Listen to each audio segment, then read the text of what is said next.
As ministerial nominees faced rigorous scrutiny from the Appointments Committee of Parliament, concerns over corruption in local governance dominated the vetting process on Monday.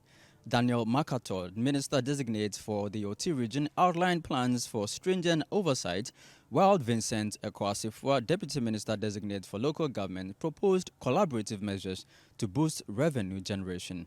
There is more in the following report.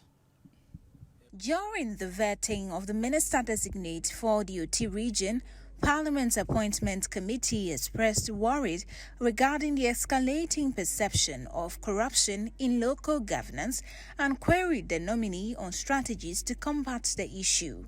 In response, the Minister-designate for Oti, Daniel Makator, outlined his commitment to implementing rigorous oversight measures to monitor financial activities effectively, aiming to mitigate the perceived corruption in local governance. Corruption at a local level.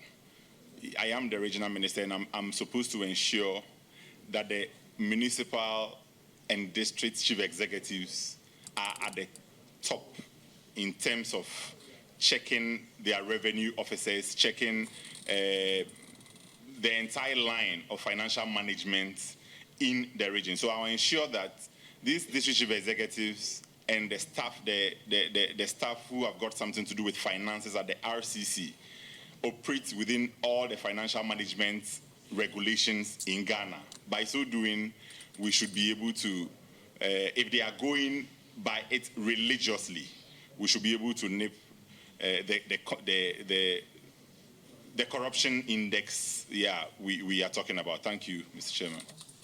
Also during the vetting of the Deputy Minister-designate for Local Government, Decentralization and Rural Development, Vincent Ekwasifwa, the committee highlighted the challenges faced by district assemblies in generating internal funds, citing a report by the Auditor General. The report indicated that in 2023, some metropolitan, municipal and district assemblies raised 1 million cedis in revenue, but incurred 2 million cedis loss in staff salaries. In response, the Deputy Minister-designate outlined plans to collaborate with stakeholders to expand the tax base, aiming to increase revenue generation. I think there's a general concern in most of the assemblies, even in my own assembly, like the Otafo constituency.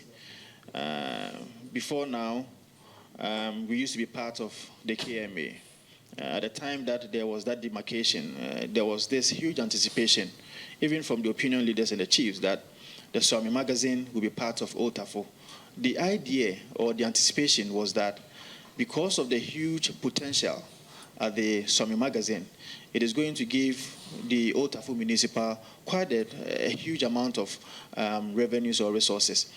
In the absence of that, because that is an easy way of getting revenue, in the absence of that, what can we do as an innovative strategies to be able to assist the assemblies to be able to collect more revenues?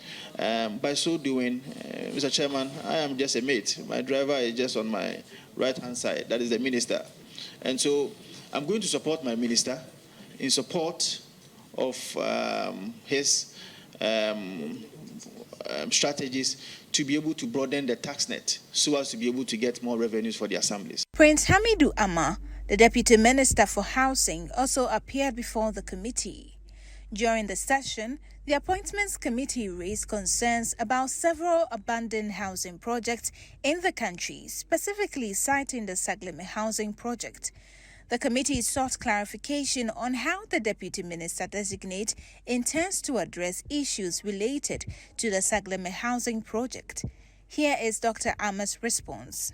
The state has already invested so much money into Sagleme, and I think that it's important that we bring the original intent of the project to fruition. I understand that the ministry has already constituted a technical working committee to look at private sector participation in offloading the project and to ensure that the project is completed for it to be used.